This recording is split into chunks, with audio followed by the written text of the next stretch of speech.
okay, we are all of you guys are talking about investing in and getting to a certain point of happiness. But then what happens when the pendulum does swing and you hit pure happiness? What is everybody going to ask for? Well, they're going to ask for art.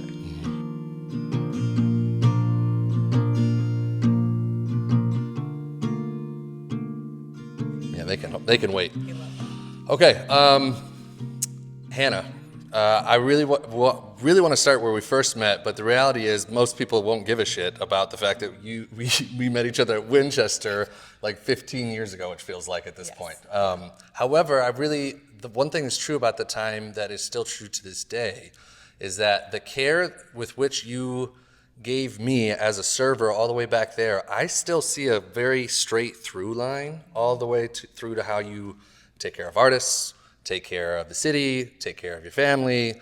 There's a lot of taking care that I've always kind of witnessed about you. And I know this is a big first question, but like, how do you translate all the things that you learned when you were a server and when you were in the service industry into the work that you're actively doing today? So honestly, I've been asked this one other time, and it was recently. So you're like prepped for this. No, I have been thinking about it a lot lately because a lot of times when I'm reviewing like some of my speeches and things I've made, and I'm trying to get better at it, honestly, if you go Hannah Berry Winchester, you'll see a lot of speeches, which I thought was very interesting. That's how I actually got to it. But I know that the Winchester changed my trajectory of what I was doing. It's not the first place I served. So I worked in a toy store. I've worked in customer service for forever. The toy store versus like teaching swimming lessons versus waiting tables. It's almost like I went from like understanding how to work with youth to then understanding how to understand youth to then understand their parents at my first serving job, and then it kind of translated into now I have an adult serving job, and now I'm at this really cool place where everybody is, for the most part, either from the neighborhood or people that are like creative talent or people from service industry that are coming into their neighborhood bar. Really, really good food. It taught me a lot about the culture work more than who people are.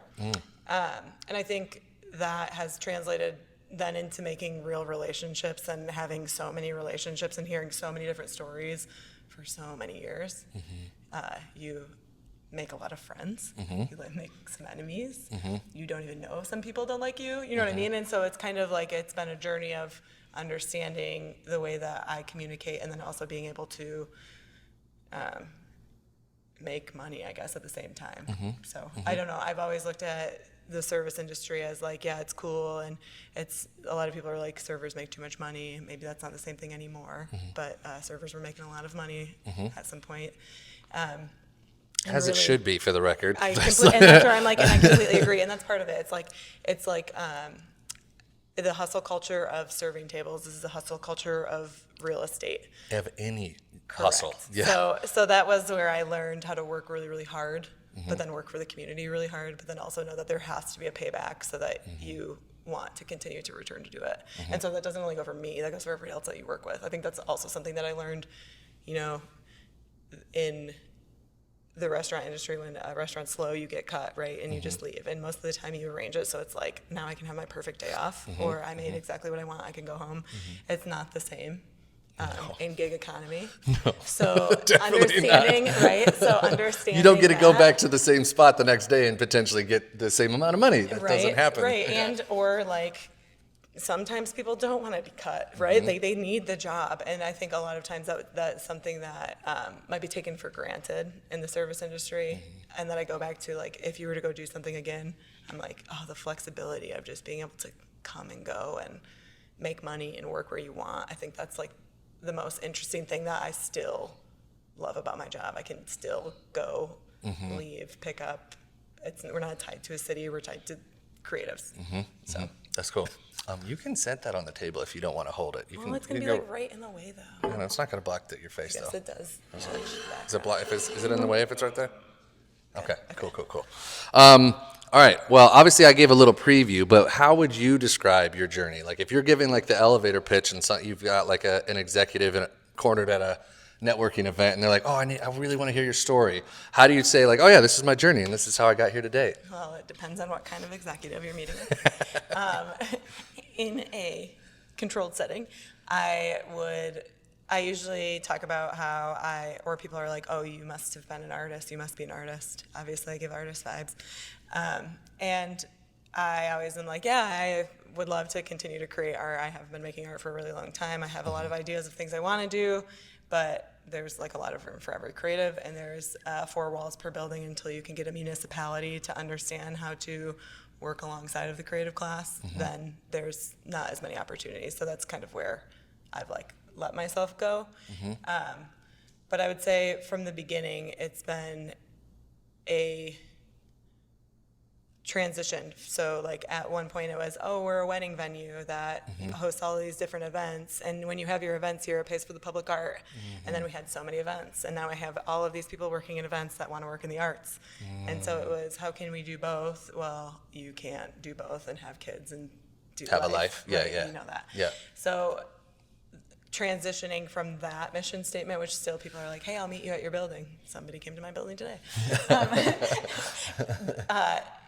It's interesting to be like, well, no, we're not doing that anymore. And the sadness it gives certain people is also now the next elevator pitch, right? So now it's, well, we know that each community can have that. Like you've looked at the work that we've done from having that wedding venue to painting mechanical boxes to painting the streets to painting the windows during George Floyd to talking about what collective action is to changing our model of a business so that we can have more collective action. When you look at all of that, at the end of the day, what it comes down to is each one of these communities can have a sustainable Lions and Rabbits, the event venue that does placemaking, that has a master plan of what the community wants to see because they're currently and always engaged there. So now I'm like, we just want to do that. If we didn't have to pick up the paintbrush anymore, great. If we can work for artist equity, amazing. I don't care if it's in Michigan, I don't care if it's in Colorado, I don't care if it's in Paris. But at the end of the day, what we're doing is we're proving creative economy and how much that impacts work. A lot of the work that we're doing is in community development, and a lot of placemaking is, well, when you do placemaking, economic development, yes. But if you do not lead with community development, you are not going to have successful economic development. Right. And so we try to come in ahead of time to work with cities and creatives, no matter if it's a city that wants us in there or if it's a creative that wants to learn how to facilitate. We're like, okay, how can we build all these facilitators, build all these plans so that each community can do what they want. Corporate funding can go into the direct buckets that they want, and that there's community buy-in with everything. So placemaking action plans, fellows, perfect arts communities, leading the economy. And that's really where You were so succinct right there at the end. There's like, so can you unpack placemaking? Because I don't even know if I have a clear definition of it. I definitely know what direct action looks like. I know I've seen what you guys have been able to do. And the best part for me is like, I don't even know if you knew this, but like I grew up in Creston. Like when I moved to Grand Rapids, I was 14 and a half. I'm one of 12 children. Our favorite spot was Briggs Park. I went to Creston High School. So that entire strip of playing field has changed drastically since I was in high school, like night and day difference. And that building that you first occupied with the Lions and Rabbits obviously kind of became like a hub of that north corridor and that area. And then you kind of expanded the artwork throughout the Creston neighborhood. It wasn't really happening on a regular basis outside of really cool graffiti. Like that was like the only art that was actually happening in that space at that time. So I've seen it, but like part of me is still like, I don't know what that means when you say placemaking, though. Yeah, and that's, honestly, I'm taking speaking coaching right now, and she's always like, Hannah, just stop. Ask people if they know what placemaking is, and then don't go any further, because if they don't know, they have no idea what you're talking about, and it is so valid. So, shout out Michelle. Okay, so everybody looks at placemaking differently. If you were to Google what placemaking looks like, you'll see so many different SEO, different hits on what people look at.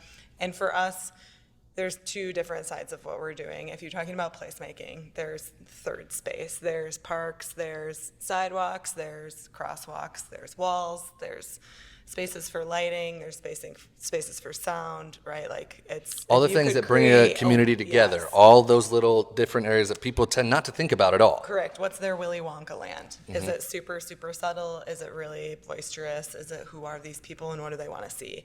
And so placemaking can be, okay, we're going to convert this parking line to a dog park. It could be, we're going to paint a mural here and we're going to install benches. It could be, we are going to tear this building down and rebuild a market, and that market is going to have X, Y, and Z.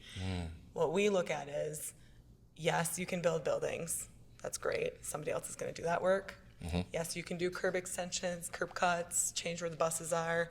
We can get that feedback. Lions and Rabbits can get that feedback and shovel it away to the people who can do that work. But at the end of the day, there's not really people who are leading community development with placemaking. They might be hosting like, okay, we had this one community night and it was a pizza, or we gave out whatever, or whatever. The way that we look at it is if you have a fellow, like a person that's from that community, that knows their community, wants to learn how to do public art and events, they can gather all of the feedback. We can uplift their talents, give them the toolkit on how to paint whatever, doesn't matter, build whatever, doesn't matter. Construction has proven that construction can work, and we can get construction into whatever space. But if we can prove that, and we can have the money going in towards like those new corporate responsibility dollars going in towards that, then we can build the communities that the people who live there want to see. Right. So for us, it's not every person knows how to do everything, right? Like it's like a lot of stumbling and then picking yourself back up. And so why isn't it like a trained skill, right? And so how can we really just lift up people with those toolkits and get them to a place where, okay, I can lead my community because my community said X, Y, and Z. Here's our master plan for arts and culture work. Here's how we're going to do it in the next 5 years. Awesome. We can come back and technical assistance them. We can teach them about what another community is doing, but at the end of the day, those are the advocates that are going to advocate on a state level, which is going to go back up to the Arts Midwest, Americans for the Arts, and that's what's going to change what placemaking means. It's going to be artist-driven, creative-driven, address challenges, and it's going to hit every single social topic because every single community is hitting poverty, housing crises, environmental crises, right? At the end of the day, each community has the same thing, but one might need a different kind of water intervention than a different one, and it might not mean build up. Right. It might be actually remove some things, Control. or stop over-indexing in certain areas and like actually reposition stuff. Cool. Okay.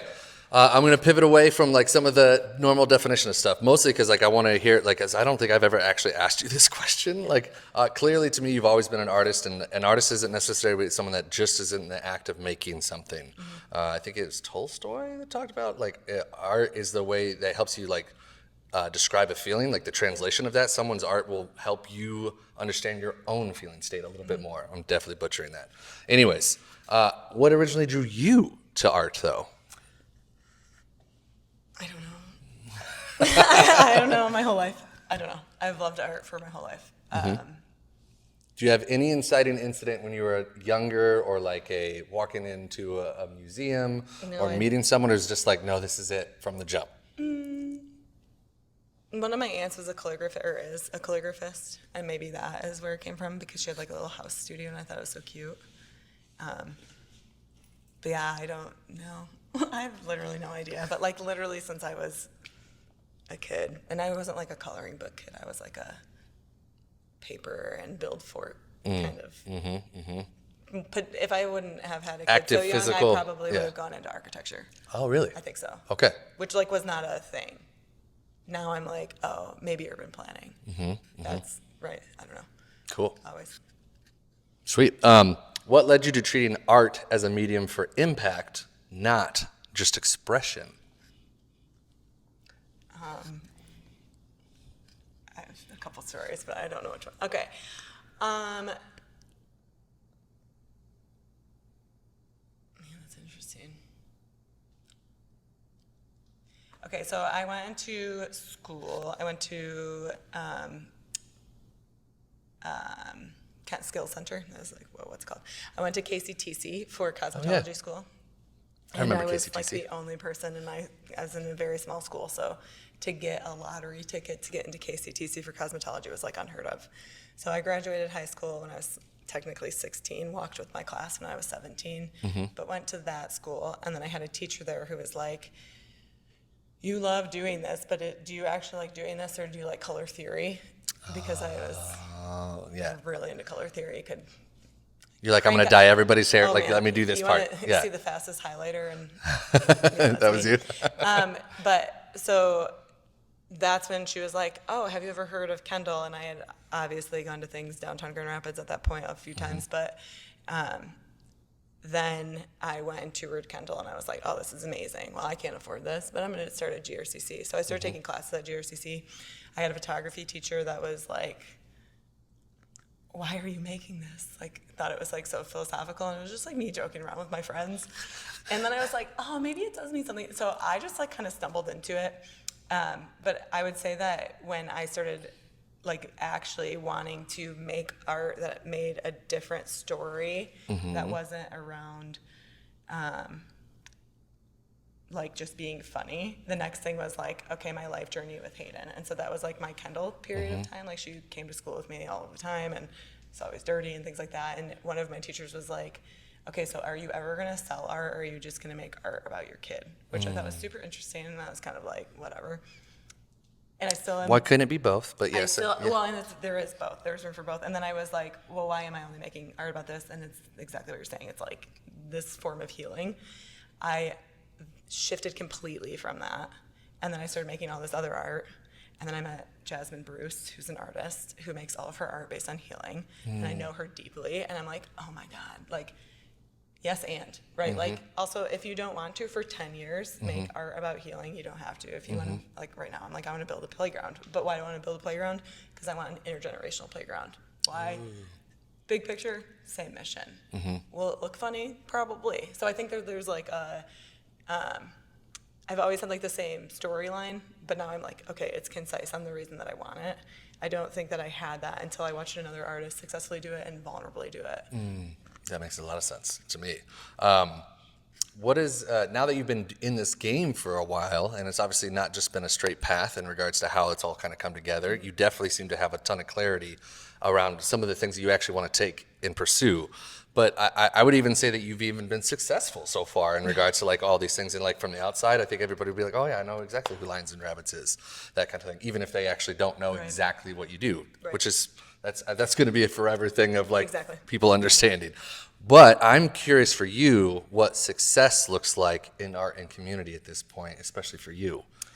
In the regional community, Or just what is community? you can 'Cause take I'm it like, as the broad as you'd world is like. the community. I'd say like World success peace. in West Michigan look like for art and community. I would say, okay, so I'll go a little bit bigger. So in my mind, there is like the trade route, right? You have, go back to like history of logging. That's how communication, economic development, all these things happened. You still kind of have that. You have people from Chicago that come up the lakeshore, they come and see the entire lakeshore, right? There is different non-competes with galleries all over the place. Galleries, most of the time, if you're in like a Holland, you can't show in a Grand Rapids because the radius is too close. You also have people from Kent County, especially Allegan County, like Ada, you know, Hudsonville, all of these places that boat all summer long. And they boat in Lake Michigan all summer long. They're usually out of town. A lot of them are out of town for the rest of the season. So really I look at the arts trade route as like the same kind of concept. It's like if you can get Chicago to Green Bay, all the way up, straight smack now, back down to Traverse City, all the way back down, you have a diamond of change. You also have Grand Rapids, which is super, super connected to Detroit artists in a very underground way. They both just play off of each other. Bounce back and forth all the time. Right, and they come raise their families here, but they want to live in that culture in Detroit. Sorry, that's okay. Chicago is kind of the same thing, thanks. Chicago is the same thing, right? Like, Chicago wants to hang out with Detroit. It's just a little bit further. So that's the other thing. You have Chicago, Kalamazoo, Lansing, Grand Rapids. That hub right there is another big Amtrak possibility. And so I look at those two realms and how do they communicate to each other. I don't know how to make that happen at this point without the states working together, which means that the state of Michigan and their realignment with what the arts and culture looks like, especially in new administration. Every year a new administrator comes, it's going to change regardless. So what does it look like for Michigan to not only be looking at placemaking at the MEDC level, which is the Economic Development Corp, but what does arts and culture mean to the community, which would mean a millage. Talking about millages for a state with communities who are in extreme poverty for the arts are two completely different worlds. Yes. But in my mind, and this was told to me by somebody at a conference that was defending a position with an angel investor on ESG, and he was saying, okay, we are all of you guys are talking about investing in and getting to a certain point of happiness. But then what happens when the pendulum does swing and you hit pure happiness? What is everybody going to ask for? Well, they're going to ask for art. They've been asking for free art, and now they're asking for their own art. And so what is art and the pendulum of happiness? We don't know. So that, to me, is like those advocates, right? It goes back to like getting the community really activated to understand what arts and culture means, not just arts, culture. Right, arts they're completely culture. intertwined. Correct, and how we can actually intertwine those and communicate it successfully. Like, how do the people who are communicating on massive levels communicate for each one of us so that we can come back together? Because I know that when we all get in the same room, everybody has the same goals. So it's not that we're not unaligned, it's that the communication mechanisms are not there. So if I were going to summarize, like, that for you, success in the art and community world is actually creating a heck of a lot more connection from the individual level to the state level to the city level and even like regional level, so that everyone is actually in communication and in community together, to put it very succinctly. Yes. That's pretty dope. You can write our mission statement. You can hire me for that. Tell us what GR does right for its artists, and then you can tell us what they also do wrong for their artists. I would say Just because we're in Grand Rapids. That's Grand Rapids artists, and I would say greater Grand Rapids artists, I would Yes. say all the way to the Lakeshore, they West Michigan artists. Yes. they communicate with each other incredibly successfully. Okay.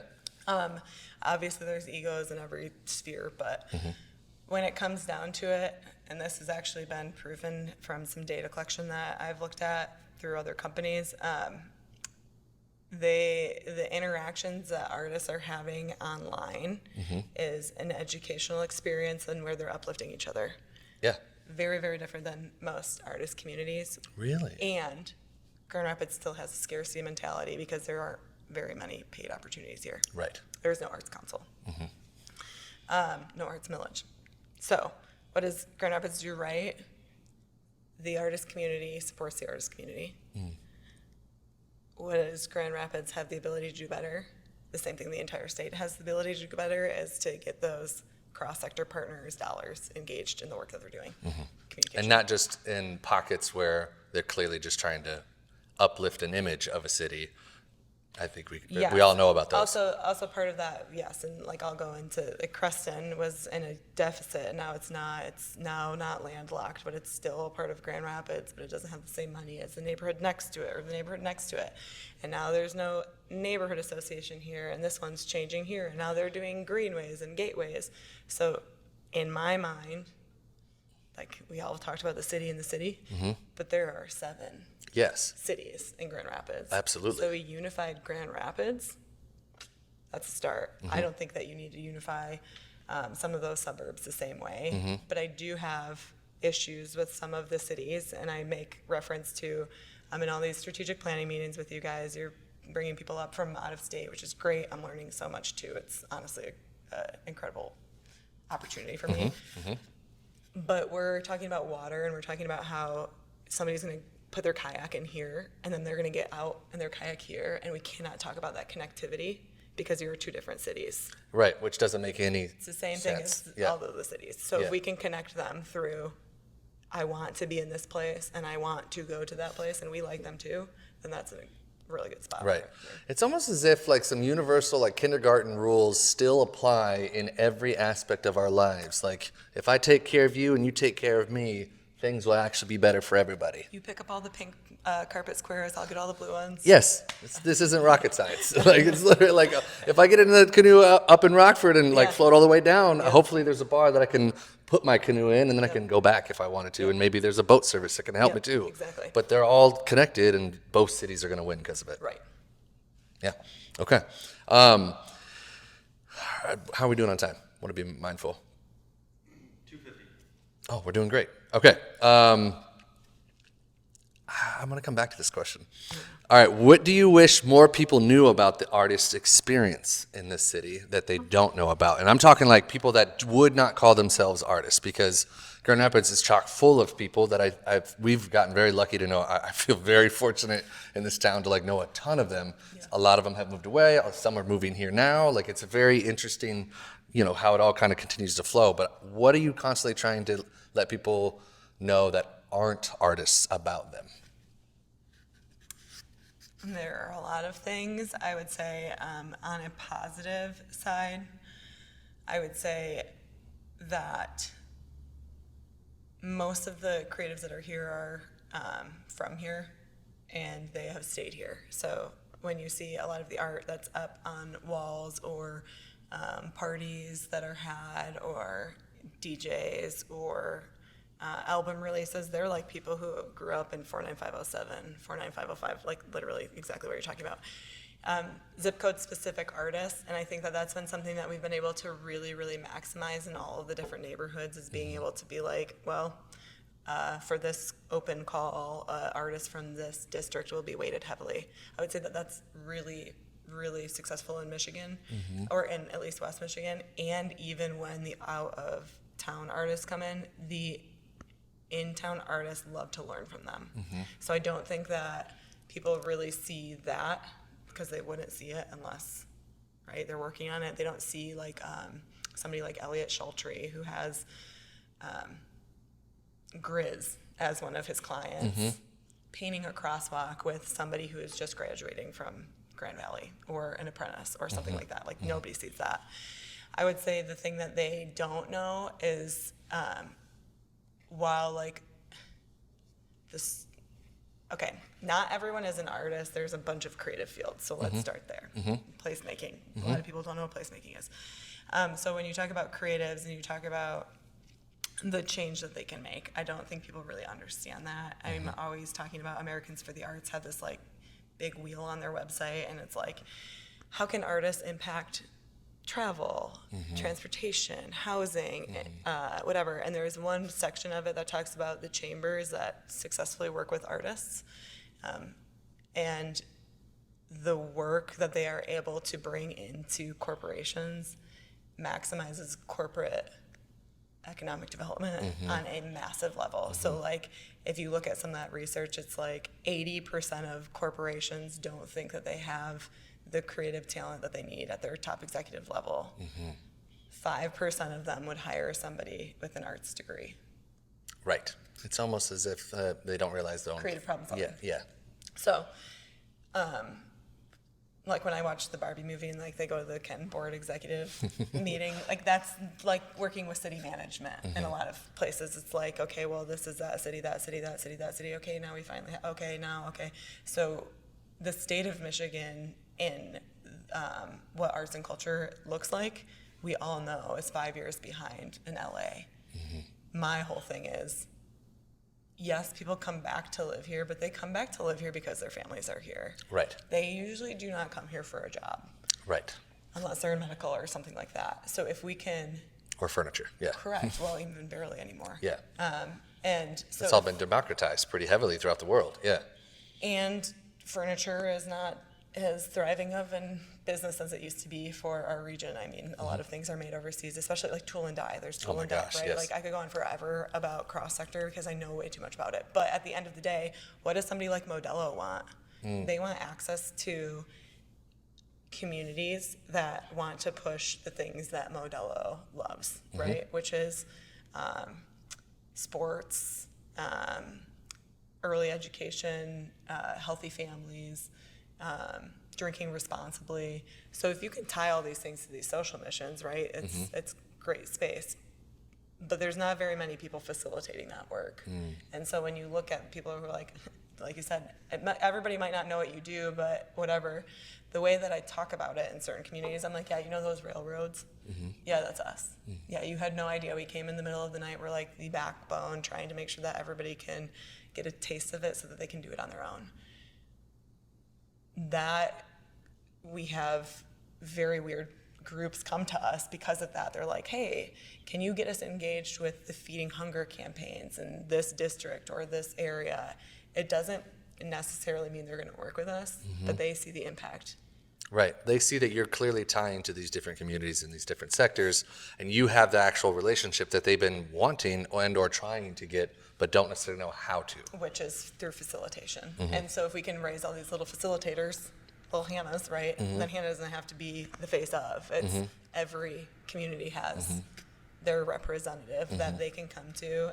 And Like, in your mind, like every neighborhood association should have the placemaker Yes. or the artist in resident that's Yes. going to help them make an Yes. educated, connected decision that isn't divorced from the reality of the lived experience people in the neighborhood. correct. You have 7 block captains. We'll treat it like a board. Do you want one person that's a block captain to be a lawyer, one person to be a placemaker, one person to be in finance? Duh. Because what would I do? They're all going to come back together and they're going to go, hey, my neighborhood really wants to have a planting day. And the events person's going to go, by all means, I can't wait to do it. Marketing company B down block C wants to do X, Y, and Z. You can keep all your money in-house, right? And that is where, like, local first economy, things like that, it used to be talked about all the time. Now it's, like, completely done, right? It's not something It's where... not nearly as talked about enough. Right. So those things are being clouded by everything that else is the new realities, right? And once again, I believe in a universal world. So it's like, if we can prove the model here, then we can bring it here, here, and here, and here. Everything's going to change in every community, but those are learning experiences for each community to not have to make on their own. Right. Okay. Good answer. All right, your biggest piece of advice for any young artists in our city or in West Michigan currently when it comes to, like, I'm sure you get asked all the time, how do I get involved? And, like, what are you telling them every day? Like, hey, here's the regions that you need to go to, or reach out to this person, Yep. or no, we've got an intake for you and we can shepherd you and we have a mentor program. What is it? Yeah, I mean, once again, there are not enough opportunities for the amount of creatives that are here. Also, 11% of people that move to Grand Rapids, and I don't know how long ago that statistic was, but it was pre-COVID. 11% of people who move to go to college in West Michigan move for an arts-based job, and 1% of what is reported out is in an arts-based job. Well, hang on, real before you keep going. So I don't know if people are actually picking up on that, because I even had a conversation this morning where someone was like, it feels like there's a lot of gatekeeping that's happening in the creative space. And I was like, that's not been my experience. There's just actually not enough money for everybody in regards to all the aspects of the creative fields that we want to be in. Correct. Okay. So, and everybody knows tech makes money. Everybody knows this thing makes money, this. And a lot of times that creative field is missing, but there are also those people that are growing your tourism and all these other things. So the lack of opportunities exists. I am one human being, and I have 0 answers for somebody who wants to get into college that came from a different city. I can direct them somewhere. And so what's that universal learning hub for everybody who wants to do creative work here? I don't know how to make that. But I know how to make it. I don't want to build it. We know how to make it. We all know how to make it. Who wants to sustain it? And that is a very, very big, deep question for what is going to happen for this area. That being said,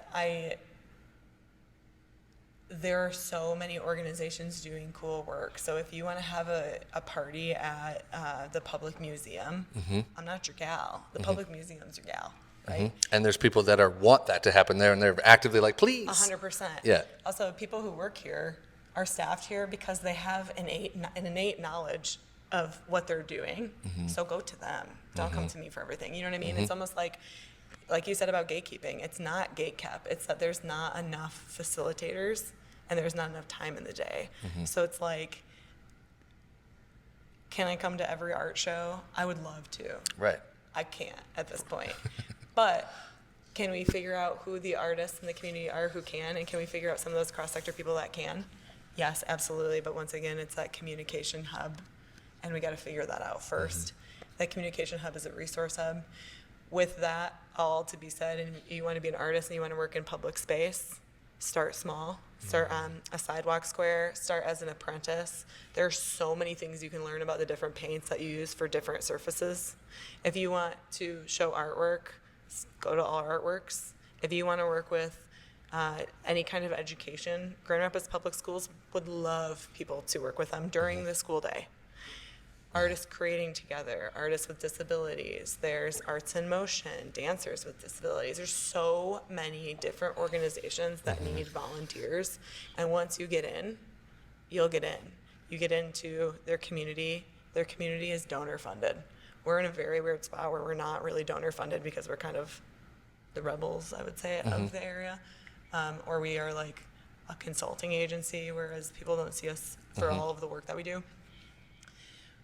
But at the end of that trail, like even 2 days ago, I met with a couple people I was at a wedding, and somebody was like, "Do you know that you started my arts career?" I was like, "I didn't start your arts career, you did." He's like, "No, when you had that show at the Winchester and you had the three of us," I was like, "I know what you're talking about, but you made the art." And he was like, "Yeah, but I quit my job, and I have been only making art. I have 26 pieces here." His drive is obviously what got him there, but it's the platform of showing up, piloting something. That's the only time we ever did that. It's the first time. I never met him. He's friends with somebody else. You know what I mean? So it's like right place, right time. Once again, I didn't have the answer, somebody else did. And so I think the ability to dive in is something that people don't really understand that they can do here. And you can work at a coffee shop too. That's totally fine. Yeah, I think I love what you just said there, and I mean, the reality is Dom and I get these kinds of questions all the time when it comes to like, hey, we're thinking about starting our own agency, or thinking about starting our own show, or thinking about starting. I hear a lot about like thinking about, and I understand that. I also have been in that spot in my life many times where I was like, oh, am I going to do this thing or not do this thing? The only thing that in my experience that separates the people that are actually making things, they're just trying to make those things. And then like also they've eaten more shit than you've realized. Yeah. You're just seeing the end result of them like, oh, look, I have a show up at X, Y, or Z gallery, and you didn't witness them get rejected 50 times before that show. Yeah, I think also the same thing goes like, put both shoes on. There are some curators here who have been trying to do really, really, really hard work, and sometimes it's step out of the spotlight. And sometimes there's a difference between what is the spotlight and what is the actionable item. If I have access to this gallery, well, of course I would have this show for these people. These people aren't our people. And I think the way that things get communicated, the way that people get brought into space, some of those gatekeeping situations really do happen because there is no unified voice. It is, there's a lot of room for error. There's not a lot of room for apologies. And in a community that wants to grow together, we're rapidly growing with tourism. So we now keep having all these people come in, learning new things, learning new people. We're not really shifting together as much as a community as we are as like, oh, well, that's the leader from this area. That's the leader from this area. That's the leader. I'm like, no, there are 38 people that you should be talking to before you should even deem anybody a leader. Nobody wants to be a leader. I mean, people do, but like, people are like, oh, Creston wouldn't have happened without, I'm like, no, Creston happened because of all of the money that a lot of people poured in. Ruth Kelly, old commissioner, Commissioner Isasi, Commissioner, like there, and that's where it's like, kindly step back and see the bigger picture of the amount of people that it takes to move a mountain. It doesn't take one person. Right. So action with community, I think, is part of it. Not action of, I'm going to start my own. I want to start my own nonprofit. I'm like, why would you want to spend so much money to do taxes? Like, and you're tax exempt, and it takes forever, and it's more money than it costs me to not be tax exempt. So like things like that where I'm like, just get a fiduciary, pay the dues to somebody else so that you can go with the mission. That's where it's like, bring the community together. Totally. Okay. We're gonna pivot into some quick fire questions. So this is gonna be totally different than what we were just going in, because I think you and I could probably talk about those subjects for like 7 hours without blinking, and everybody like, what are they doing? I was gonna say we might have already done that before. Yeah. So, all right, what's your favorite coffee shop in town? Ooh, favorite coffee shop in town. Don't pull punches here. Don't be nice about like. I know you. A lot of people. I was gonna say I drink a lot of coffee. Current favorite. Today I went to Bees Cafe in East Grand Rapids, and it's the second one. There's one in Ada called Brody Bees. I think this one is just called Bees, but it is a bunch of people with disabilities that are the staff, and so it's like they have a separate coffee fund, and then they have a different tip fund, and then they support another nonprofit, and so it's a really great sustainability model. I do not know what kind of beans they had, but it was like the best Americano I've had in a long time. She did give me an extra shot of espresso too, That's nice. which was very I nice. always get an extra shot. I'll always go last mile. I don't live over there anymore, so it sucks, but that's great. And then Sparrows. I mean, I've seen you On there Plainfield? many times. Yeah. So Yep. good Cool. old Sparrows gal. Yeah, I love me some sparrows. They're probably sick of me at this point. All right, dream collaborator, alive or dead? Probably SZA. Doechii. Yeah. Yes, that's. Sorry, oh I my went God. like so big, but Have you listened to her latest remix? I've been a Doechii fan before Doechii got cool. That's awesome. Got cool. She's always been cool. I know. Yeah. I'm like, let me emphasize. How quotes. many times did you watch her YouTube series when she was going through the artist's way? Like, because that stuff was like next level, and how she was just Yeah. like put that all out there, the entire process, and then that clearly, in my mind, set her on a completely different path after that. Like, Yeah, I mean, once again, I like love rogue artists, right? Like that's my jam, and that's honestly whenever we've made like artist collectives or like artist collectives have naturally formed under us, it is a bunch of rogue artists that people are like, I can't have that person on TV, right?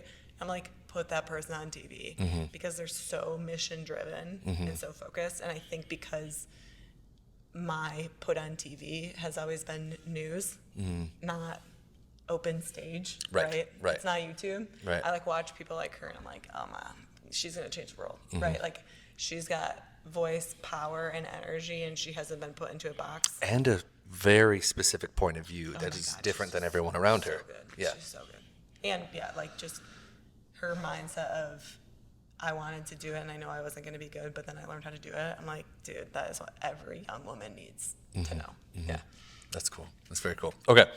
Favorite medium currently for that you're consuming from an art perspective? So like painting, books, public. Like, what's your favorite medium? Urban design. Urban design. Yeah, I would say like I am going to build a playground at some point. Yeah, that's really what I want to do. So like, how do you get into urban design? What do you like? Where do you go to get resources? Is that also online? You can just go and find that All stuff. over the place. Yeah. I mean, like I'm at a point where I'm like reading some textbooks from some schools.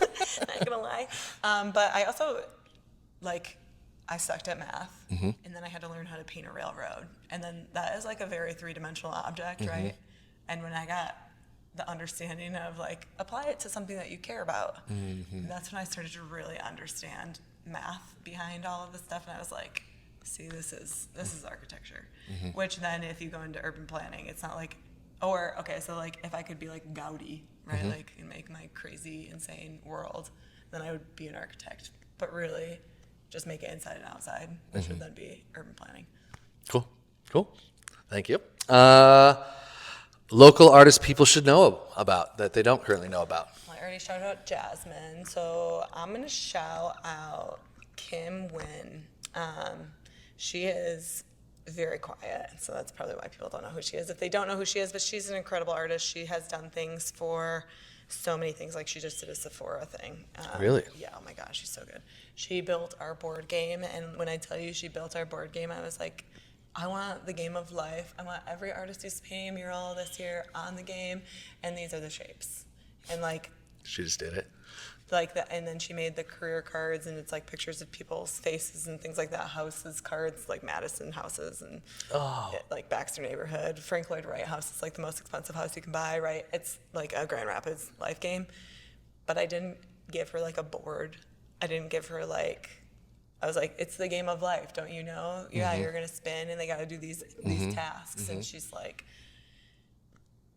making grass with rocks on the board. You know what I mean? Yeah. And I was like, oh, it would make sense that you needed that too. Yeah. Right. So Yeah.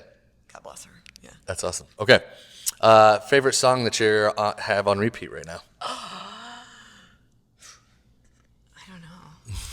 Well, you said you were like super into Doechii, so I was gonna assume. I was gonna say it's probably not Doechii right now. I'm not gonna lie. Man, honestly, I think it is gonna be exactly what I think it is. It's terrible.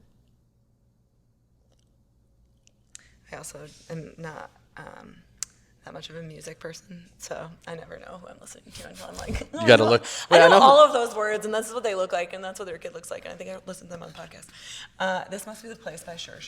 Sure, I don't know this song. Which is like this. You're Must gonna Be have the to send Place. that to me It's so like- that I can it's listen to it. Yeah, it's a Did you know the song, Dom? No. it's a Talking Head song, but it's like a remake of the Talking Head song. So Oh, okay. I just Cool. can sing on the same octave. All right. Last media question. Favorite book right now? Can't be the textbook around urban planning. It's not. I just finished Chelsea Handler's newest book. I love her so much. I relate to her. So, I mean, when people are like, well, I'm like, I am the small town Chelsea Handler. Just so you know, if I Honestly, had that money, really there are does a fit. lot of other things that I would do that she does. But honestly, like her life journey, I'm like, man, I'm just a couple years behind you. And You like skiing down a mountaintop in a bikini, that kind of stuff? no, she's actually skied naked, and like part of her book's like, Oh, and I didn't even know. some people will never be able to experience skiing naked down a hill and da da da. And I'm like, yeah, see, like, why the fuck have I done that yet? That does sound magical. So- Also very dangerous. Like seems like. Yeah, well, she talks about like how she has like one friend who like gets her to actually do everything that she says she's gonna do, and how like she just yells at her all the time, and it ends up like she has to take like 6 takes like trying to do the same ski hill, and she like drops her dog and stuff, and you know what I mean? I'm like, yeah, that's literally my exact life, except for I'm usually like pushing somebody else to do it. Yeah. I'm Okay. like, AB, go. Yeah. AB, you go ski naked down the mountain. I'll watch your kids. Yeah, exactly. That's amazing. The funny part is AB was the last person that we interviewed on this show. Oh, that's so funny. Yeah. Yeah, I'm love so you it. guys will Shout be out. right next to each other, which will be That's great. so All right. I think I know the answer to this question, but I am super curious. Who was your first inspiration as you started this journey? As an artist, Because I don't think it was necessarily an artist. Sometimes catalysts come from outside yeah, I mean, or inside. So there's obviously several people, but time sensitively, I would definitely say Paul Lee from the Winchester. I know obviously that is like probably well known, but or maybe even Arnie Lee, his dad, just because Rest in peace, Paul. yeah. Arnie had a bunch of kids, and he managed to do some crazy things with a bunch of kids. And so watching Paul have that as a dad, and then watching Paul interact and Jess, I think they're like, in my mind, 2 makes 1 kind of thing. But watching also their sister, Rachel, grow up too, how different of people all of his kids are, and how much he celebrates each one of his kids and their accomplishments, and then on top of it, his business Oh my gosh, yeah. savviness, Yeah. his love of the arts, food, culture, right? Like all those things. I think it's like you He can properly live- did placemaking here in Yes. Grand Rapids You that can on live different here- levels. Exactly. You Yeah. can live here and you can do cool shit. Look Yeah. at what Arnie's done. Yeah. And it's not just Paul or just Rachel. Right. It's the legacy of their family. Yeah, couldn't agree more. Okay, 5-year goal for you right now. Yeah, I would say I have an idea. I call it my millennial mega mall. And I have some friends that hate that, so I'll start with that. But it was like before Barbie came out, I always was like, it's like Barbie Dreamhouse meets the Jetsons meets everything that you need in a community within like that 15-minute city, right? So it's Walkable. think of like all of the bankrupt malls, and if you could build housing around them and what you would put inside of them. Okay. So like, yes. And then I think once again, like artists can build a space like that. And what they do with like immersive space can be really, really educational. So for that, I think that can happen in the next like 2 to 3 years. Okay. In my 5-year goal, it's like the Americans for the Arts is working with the Africans for the Arts and the Europeans for the Arts, and we are placemaking arts led world, right? I know that that's obviously a big, hefty goal, but like also people are talking about the world ending in 5 years. So it's like for me, I'm like, let's I do don't the know. opposite of that. Right. Let's I'm make like, I don't know if we can do that, but world peace would be really cool through the arts. Yeah. So Yeah. But I do think the amount of communication and that we as community have. Like I talk to my friends from Europe. You were just talking to Brendan. Like we talk to our friends overseas, wherever they are, all the time. And then we come back and we are in our West Michigan community and someone's saying, hey, who's heard from Josh Solis? Oh, well, this is what Bethany Rabbit's doing. So it's like everybody is still super, super connected. And then you, like I said, you're bringing on all these new people. Those new people are bringing in their network. I do think that we have a universal communication mechanism, how it gets used for We'll the see. arts. Yeah. Okay. All right. We do this thing called a soapbox moment every Okay. show, and this is like where already we did that. literally want you to feel like you're on a soapbox. I think Like I just did that. you might have done that was your 5-year goal, but I think that this question might spark something else. Oh. So tell us why art is important for our community. What kind of ripple effect does collaborative expression have on local policy, culture, and the city as a whole? Can I use an example? Please. Okay. So the Rainbow Underpass, right? This is downtown Grand Rapids Yes. near Division. Yes. Lots of paint. Holy cow, Yes. lots of paint. Yes, lots of paint. So where this underpass is, it's under 131 and 196, which are two highways run by the state of Michigan. It is in one neighborhood with a development authority. That's the downtown. It's actually part of Belknap, Okay. which you probably wouldn't know.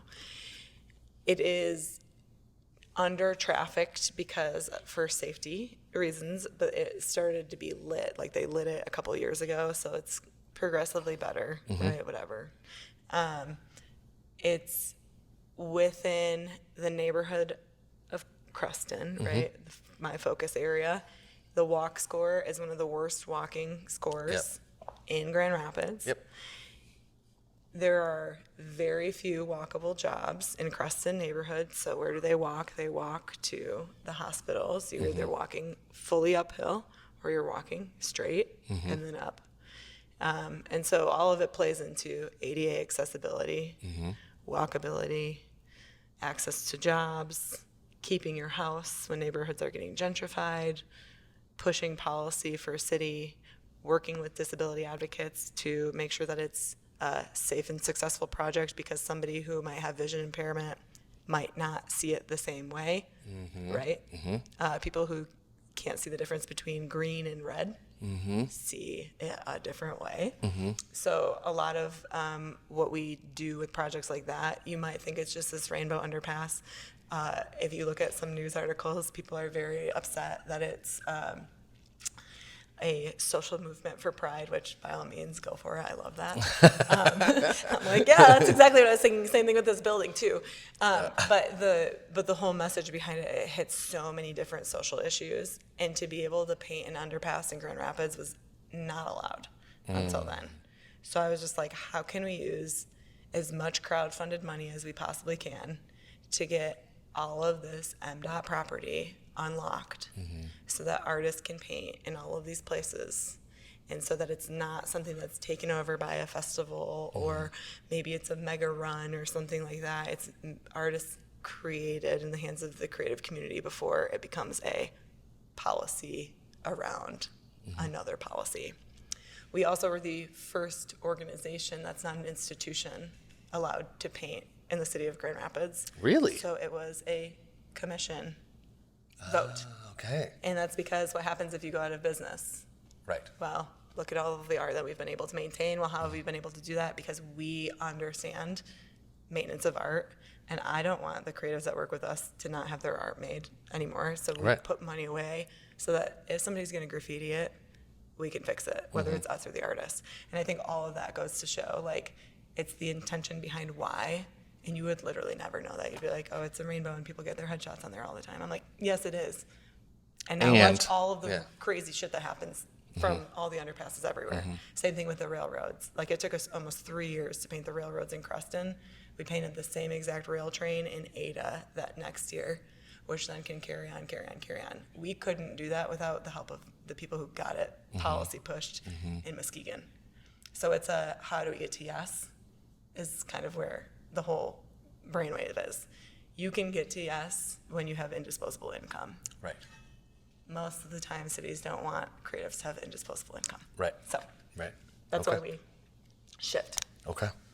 Yeah, I was gonna say, that project was crazy, and I do remember how often you guys were out there with the largest like poles I've ever seen for painters, just like stacking them on top of each other.